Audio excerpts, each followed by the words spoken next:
तो क्या हाल है आप सभी की। उम्मीद करते हैं सब अच्छे होंगे, बढ़िया होंगे, मौज काट रहे होंगे अपने अपने घर पर। तो देखिए ईरान यहाँ पर जो है ना अपने न्यूक्लियर प्रोग्राम की वजह से काफ़ी ज़्यादा फेमस है और यहाँ पर बहुत ज़्यादा सैंक्शंस उसके ऊपर लगे हुए हैं। रशिया के बाद अगर किसी देश के ऊपर सबसे ज़्यादा सैंक्शंस लगे हुए हैं तो वो यहाँ पर नो डाउट ईरान ही हो जाता है। ईरान को यहाँ पर जो है ना न्यूक्लियर प्रोग्राम की वजह से यहाँ पर सैंक्शंस लगे हुए हैं। हालांकि देखा जाए तो यहाँ पर ईरान कहता है कि हमारा जो न्यूक्लियर वेपन का प्रोग्राम है वो कोई प्रोग्राम नहीं है, बल्कि हमारा जो न्यूक्लियर का प्रोग्राम है वो एनर्जी का प्रोग्राम है। यानी कि हम यहाँ पर सिर्फ और सिर्फ बिजली बनाने के उद्देश्य से यहाँ पर जो है ना न्यूक्लियर रिसर्च करते हैं और हमारा कोई इरादा नहीं है। हालांकि देखा जाए तो पीछे की बात तो ये है, अंदर खाने की बात तो ये है कि यहाँ पर ईरान कई सारा जो है ना चीज़ें ऐसे करता है जिससे यहाँ पर ये पता चलता है कि हाँ ईरान जो है ना न्यूक्लियर बम बनाने के काफ़ी ज़्यादा नज़दीक है। और यहाँ पर खुद मैक्रोन जो फ्रांस के राष्ट्रपति उन्होंने भी ये बात कही थी कि भाई अब जो है ना ईरान का न्यूक्लियर प्रोग्राम ऐसी जगह पर पहुँच गया है जहाँ से वापस नहीं जाया जा सकता। यानी कि यहाँ पर ईरान जो है ना जिसने इतनी तरक्की कर ली है न्यूक्लियर वेपन प्रोग्राम में, वो तो यहाँ पर बना के ही रहेगा। तो अभी तो यहाँ पर जो है ना न्यूक्लियर वेपन्स को प्रोसेस करने वाले दुनिया में 9 देश है।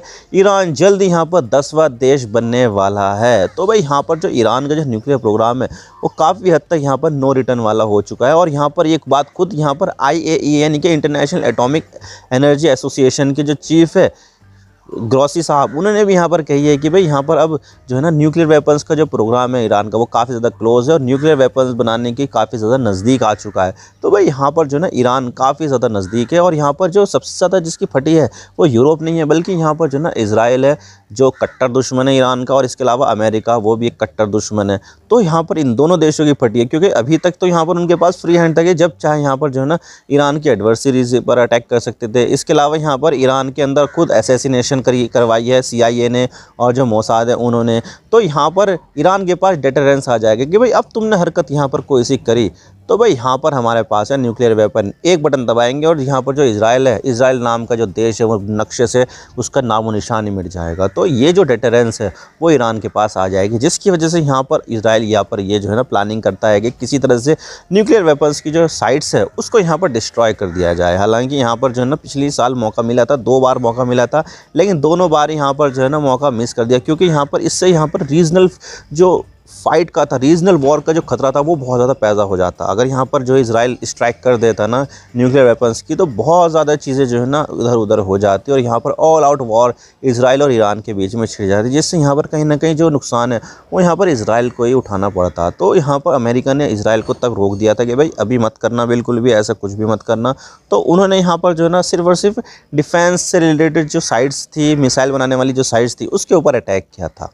तो ये चीज़ है। अब पता नहीं यहाँ पर जो है ना ईरान कब यहाँ पर हासिल करेगा। ईरान तो सीधा सीधा कहता है कि हमारा न्यूक्लियर वेपन बनाने का कोई इरादा नहीं है, लेकिन जिस तरह से यहाँ पर यूरेनियम को प्योर कर रहा है वो 60% की प्योरिटी पर, तो उससे तो यहाँ पर यही लगता है कि भाई ये जो है ना इसका में इरादे में कहीं ना कहीं खोट है। तो यहाँ पर निश्चित रूप से ईरान यहाँ पर न्यूक्लियर वेपन्स बनाएगा। अब यहाँ पर वो 2 महीने में बनाए या फिर जो है ना 2 साल में बनाए उसके बारे में आइडिया नहीं है। ये तो यहाँ पर जो लीडरशिप है वही फैसला लेगी। लेकिन यहाँ पर हाँ डेफिनेटली ईरान जो है ना यहाँ पर न्यूक्लियर वेपन ज़रूर बनाएगा। लेकिन यहाँ पर हम यहाँ पर देखते हैं कि जो देश यहाँ पर ईरान को न्यूक्लियर वेपन्स बनाने के लिए रोक रहे हैं वो कितने पानी में है। क्योंकि यहाँ पर जो देश ईरान को न्यूक्लियर वेपन्स बनाने के लिए रोक रहे हैं ना, अमेरिका और इजराइल, उनके पास तो यहाँ पर पहले से न्यूक्लियर वेपन्स है। तो यहाँ पर जो है ना वो इतने ज़्यादा जो है ना चौड़े हो गए क्यों बोल रहे हैं कि भाई हम यहाँ पर ये है वो है, हम यहाँ पर ईरान को बनाने नहीं देंगे, जबकि खुद बना के बैठे हुए हैं। तो हम यहाँ पर बात करने वाले हैं आज इसी चीज़ के बारे में कि किन किन देशों ने कब कब यहाँ पर जो है ना न्यूक्लियर वेपन्स का टेस्ट किया है, कितने ज़्यादा टेस्ट किए हैं और उनके पास यहाँ पर कितने न्यूक्लियर वेपन्स है, सब बात करते हैं। लेकिन उससे पहले आप चैनल पर नए हो सब्सक्राइब जरूर कर देना। और क्या यहाँ पर जो ईरान है वो न्यूक्लियर वेपन्स बनाएगा या नहीं, आप यहाँ पर कमेंट सेक्शन में ज़रूर बताइएगा। तो चलो शुरू कर दो। तो दुनिया में सबसे पहले न्यूक्लियर वेपन्स बनाने वाला और उसका इस्तेमाल करने वाला जो देश है वो यहाँ पर अमेरिका है, जो दूसरे देशों को लेक्चर झाड़ता है कि भाई तू यहाँ पर जो है ना न्यूक्लियर वेपन्स बना रहा है, जबकि हकीकत में अमेरिका ने सबसे पहले न्यूक्लियर वेपन्स बनाए थे वॉर के टाइम पे, वर्ल्ड वॉर 2 के टाइम पर यहाँ पर न्यूक्लियर वेपन्स बनाए। और जापान को हराने के लिए 2 न्यूक्लियर वेपन्स उनके नागासाकी और हिरोशिमा जो शहर है उनके ऊपर गिरा दिए और उसके बाद यहाँ पर वर्ल्ड वॉर 2 ख़त्म हो गया। लेकिन यहाँ पर जो है ना जो लेक्चर झाड़ने वाला जो देश है वही यहाँ पर जो है ना न्यूक्लियर वेपन्स बना के बैठा था सबसे पहले। उसी के बाद यहाँ पर जो है ना रेस चालू हुई, वरना तो यहाँ पर किसी का कोई भी इरादा नहीं था कि यहाँ पर न्यूक्लियर वेपन्स बनाने का, और ना ही लोगों को पता था कि न्यूक्लियर वेपन्स होता क्या है। लोगों ने यहाँ पर जब देखा तब यहाँ पर जापान के ऊपर ये गिराया गया। जब दुनिया ने देखा कि भाई इससे इतनी ज़्यादा तबाही मच जाती है, तो उसके बाद यहाँ पर दूसरे देशों में भी होड़ मच गई कि भाई यहाँ पर हम अमेरिका से पीछे कैसे रहे, हम भी यहाँ पर बनाएंगे। तो यहाँ पर जो ना सबसे पहले जो शुरुआत की गई थी न्यूक्लियर वेपन्स की, अमेरिका ने की थी। मैनहट्टन प्रोजेक्ट के नाम से यहाँ पर जो ना बनाया गया था, और आपने इसके ऊपर फिल्म भी आई थी, एक नाम मैं भूल रहा हूँ, ओपनहाइमर जो है ना नाम था एक आदमी का, और उसी के नाम पर यहाँ पर फिल्म बनाई गई थी। उसमें यहाँ पर बताया गया था कि किस तरह से यहाँ पर न्यूक्लियर वेपन्स बनाया गया था मैनहट्टन प्रोजेक्ट के अंडर। तो यहाँ पर अमेरिका ने सबसे पहले न्यूक्लियर वेपन्स बनाया था और उसका इस्तेमाल भी किया, लेकिन यहाँ पर दूसरे जो बना रहा है उसको यहाँ पर लेक्चर झाड़ा है कि भाई नहीं, तुम यहाँ पर नहीं बना सकते, वरना तुम्हारे ऊपर सैंक्शंस लगा देंगे हम। तो देख रहे हैं यहाँ पर ये दोगलापन, इसी को यहाँ पर दोगलापन कहते हैं। फिर आता है यहाँ पर यूएसएसआर का नंबर, यानी कि जो अभी हम यहाँ पर रशिया देख रहे हैं ना, उससे पहले यहाँ पर जो ना कई सारे दूसरे देश और मिलाकर यहाँ पर यूएसएसआर होता था, जो यहाँ पर 1919 में यहाँ पर डिसइंटीग्रेट हुआ था। तब तो यहाँ पर 1949 में यूएसएसआर होता था, स्टालिन का राज था। तो उन्होंने यहाँ पर जो ना अमेरिका की तरक्की देखी कि अमेरिका यहाँ पर इतनी ज़्यादा तबाही मचा देता है, तो उन्होंने भी यहाँ पर अपने न्यूक्लियर वेपन्स के ऊपर काम करना शुरू किया। और फाइनली यहाँ पर 1949 में उन्होंने भी यहाँ पर जो है न्यूक्लियर वेपन्स जो है ना टेस्ट कर ही लिया। और उसके बाद जो पूरा यूरोप था वो घबरा गया कि भाई ये क्या हो गया, इसके पास भी अब यहाँ पर न्यूक्लियर वेपन्स आ गया है, तो भाई यहाँ पर ये चीज़ सही नहीं है। तो उन्होंने यहाँ पर जो है नेटो की स्थापना कर दी।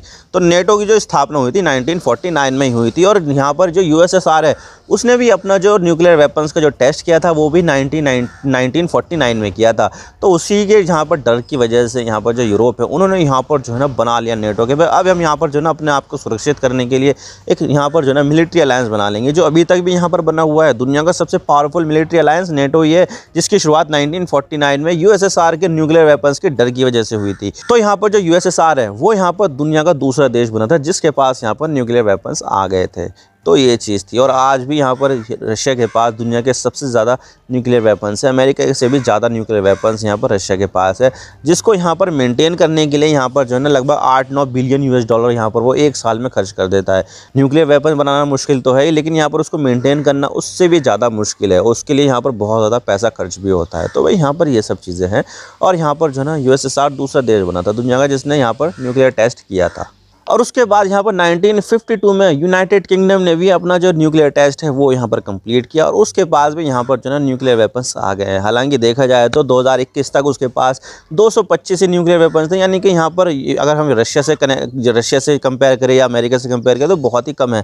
लेकिन यहाँ पर जो है ना 2021 में उन्होंने बढ़ाकर फैसला किया कि भाई 225 है ना, इसको हम यहाँ पर 260 कर लेते हैं। तो इस तरह से यहाँ पर जो यूनाइटेड किंगडम है उन्होंने भी यहाँ पर बना लिया अपना न्यूक्लियर वेपन्स। तो इस तरह से यूएसएसआर के बाद ब्रिटेन दूसरा देश बना यूरोप में जिसके पास न्यूक्लियर वेपन्स आ गए, और नेटो में अमेरिका के बाद पहला देश बना था। तो यूरोप में यहाँ पर जो है न्यूक्लियर वेपन्स की शुरुआत हो गई थी। यूरोप में एक साइड में पहले सोवियत यूनियन के पास थे, तो दूसरी साइड में जो नेटो वाली साइड थे उसके पास है ब्रिटेन में भी यहाँ पर न्यूक्लियर वेपन्स आ गए। 1952 के बाद 1960 में फ्रांस यहाँ पर जो है ना अपना न्यूक्लियर टेस्ट कंडक्ट करता है। और यहाँ पर पता है कहाँ पर किया था उन्होंने? फ्रांस में, अपने देश में नहीं किया, बल्कि यहाँ पर जो अपने कब्जे में ले रखा था अल्जीरिया, वहाँ पर उन्होंने यहाँ पर अपना जो न्यूक्लियर टेस्ट था वो यहाँ पर किया था। और उसके बाद यहाँ पर फ्रांस जो है ना वो चौथी दुनिया की पावर बना जिसके पास अब न्यूक्लियर वेपन्स आ गए हैं। तो भाई ये चीज़ थी, और यहाँ पर इससे भी यहाँ पर जो ना यूरोप को एक और यहाँ पर जो है ना न्यूक्लियर वेपन्स वाला देश मिल गया। तो भाई यहाँ पर ये चीज़ थी, लेकिन यहाँ पर उन्होंने जो टेस्ट किया वो यहाँ पर अपने देश में ना करके अल्जीरिया में किया था, अल्जीरिया के सहारा डेजर्ट में। तो यहाँ पे जो यूरोप वाले जो देश है ना वो अपने देश में नुकसान नहीं चाहते बल्कि दूसरे देश में नुकसान चाहते हैं, जैसे कि अल्जीरिया में कर दिया था। इसी तरह से यहाँ पर जो है ना यूएसएसआर, हालांकि देखा जाए तो उस समय यूएसएसआर जो है ना एक ही हिस्सा था, लेकिन यहाँ पर जो आज का यूक्रेन है वहाँ पर रशिया ने टेस्ट किए, जो कज़ाकिस्तान है वहाँ पर किए, लेकिन यहाँ पर पहले तो वो एक ही देश था। तो इस तरह से हम यहाँ पर ये मानेंगे नहीं, लेकिन यहाँ पर फ्रांस ने तो ऐसा किया था कि भाई दूसरे देश में जाकर अपना जो न्यूक्लियर टेस्ट है वो किया था। तो ये चीज़ जो है ना गलत है फ्रांस की। अब देखिए यूरोप में और नॉर्थ अमेरिका में तो कई सारे देशों के पास यहाँ पर न्यूक्लियर वेपन्स आ गए थे, लेकिन अब बारी आती है यहाँ पर एशिया की। तो 1964 में चाइना भी यहाँ पर अपना जो न्यूक्लियर टेस्ट है वो यहाँ पर कंडक्ट करता है और एशिया में पहला देश बन जाता है जिसके पास यहाँ पर न्यूक्लियर वेपन्स आ जाते हैं। तो भाई यहाँ पर इस तरह से जो है चीज़ें होती है और यहाँ पर एशिया में भी यहाँ पर न्यूक्लियर वेपन्स की दस्तक हो जाती है और यहाँ पर चाइना के पास सबसे पहला न्यूक्लियर वेपन्स आता है एशिया में। तो भाई इस तरह से यहाँ पर जो ना ये चीज़ होती है और उसके बाद आता है यहाँ पर इंडिया का नंबर। इंडिया का जो न्यूक्लियर प्रोग्राम था वो 1949 से चालू हो गया था जब यहाँ पर सोवियत यूनियन ने अपने टेस्ट किया था। लेकिन यहाँ पर तब जो है ना न्यूक्लियर से रिलेटेड कानून पारित किया गया था और यहाँ पर 1974 में भी यहाँ पर जो ना कुछ तरक्की देखी गई थी। लेकिन यहाँ पर जो ना उस आगे उसके बाद तरक्की देखने को नहीं मिली। लेकिन 1998 में यहाँ पर इंडिया ने अपना पहला न्यूक्लियर टेस्ट कंडक्ट किया था। पोखरण नाम तो सुना ही होगा आपने, राजस्थान में आता है। ये डेजर्ट वाला इलाका है, यहाँ पर आबादी बिल्कुल ना के बराबर रहती है, आसपास रहती है लेकिन यहाँ पर वो इतनी ज़्यादा नहीं होती है। तो यहाँ पर जो है ना सूटेबल जगह मिल गई थी राजस्थान के रेगिस्तान में, थार डेजर्ट में। तो यहाँ पर इंडिया ने तब अपना जो न्यूक्लियर टेस्ट था वो यहाँ पर किया था। अब जब यहाँ पर इंडिया ने अपना न्यूक्लियर टेस्ट कर लिया तो भाई पाकिस्तान भी कहाँ पीछे रहने वाला था। पाकिस्तान ने भी यहाँ पर इंडिया के न्यूक्लियर टेस्ट करने के बाद यहाँ पर 6 न्यूक्लियर डिवाइस का यहाँ पर टेस्ट किया था बलूचिस्तान में। बलूचिस्तान में भी यहाँ पर जो है ना आबादी बिल्कुल भी नहीं रहती है। वो तो यहाँ पर जो है ना थार डेजर्ट से भी ज़्यादा जो है ना वो बियाबान है, यहाँ पर आबादी ज़्यादा रहती नहीं है। तो यहाँ पर उसको सूटेबल जगह मिल गई थी कि भाई हम यहाँ पर जो है ना न्यूक्लियर टेस्ट कर लेते हैं।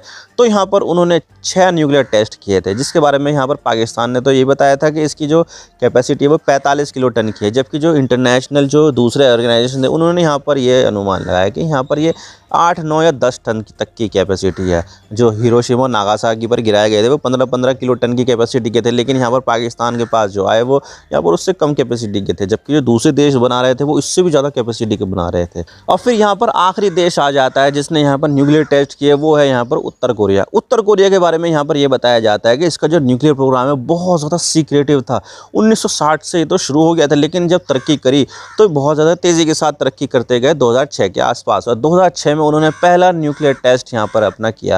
और इसके बारे में यहाँ पर ये बताया जाता है कि जो न्यूक्लियर इक्विपमेंट है, डिज़ाइन वगैरह है और जो दूसरी चीज़ें है वो यहाँ पर अब्दुल कदीर खान जो पाकिस्तान का न्यूक्लियर साइंटिस्ट था उसने यहाँ पर नॉर्थ कोरिया को सप्लाई की है। तो यहाँ पर जो नॉर्थ कोरिया का जो न्यूक्लियर प्रोग्राम है उसमें सबसे बड़ा हाथ यहाँ पर अब्दुल कदीर खान का हो जाता है। तो इसी वजह से यहाँ पर जो नॉर्थ कोरिया है ना वो यहाँ पर पाकिस्तान के बारे में कभी भी कुछ भी गलत बोलता ही नहीं है।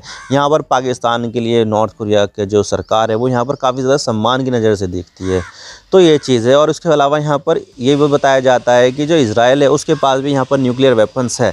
लेकिन यहाँ पर उसने टेस्ट कब किया, उसके पास कितने न्यूक्लियर वेपन्स है, उसने यहाँ पर जो है ना क्या क्या किया, उसके बारे में कोई भी यहाँ पर जो है ना अभी आइडिया नहीं है। क्योंकि यहाँ पर इजराइल इसके बारे में कुछ भी बताता ही नहीं है, बहुत ज़्यादा सीक्रेट रखता है। एम्बिगिटी की जो पॉलिसी है वो यहाँ पर अपनाता है कि ना तो यहाँ पर डिनाई करो ना यहाँ पर एक्सेप्ट करो, तो ये चीज़ अपनाता है। लेकिन यहाँ पर यही बताया जाता है कि इजराइल के पास 90 के आसपास न्यूक्लियर वेपन्स हैं। तो अब ये तो जो है ना आने वाला वक्त ही बताएगा कि और देश यहाँ पर कौन सा होता है। लेकिन डेफिनेटली ईरान यहाँ पर 10वां देश बनने वाला है जिसके पास यहाँ पर न्यूक्लियर वेपन्स हो जाएंगे। और वो कब होंगे वो मैं यहाँ पर नहीं बता सकता, या फिर वो 2 महीने में हो जाए या 4 महीने में हो जाए या फिर 2 साल में हो जाए, वो यहाँ पर होने वाला तो है ही डेफिनेटली। क्योंकि यहाँ पर कोई रिटर्न का चांसेस ही नहीं है। जितनी यहाँ पर उसने तरक्की कर ली है तो उसके जो न्यूक्लियर वेपन्स के जो प्रोग्राम को अगर डिस्ट्रॉय भी कर दिया जाए तो वो वापस से बना लेगा।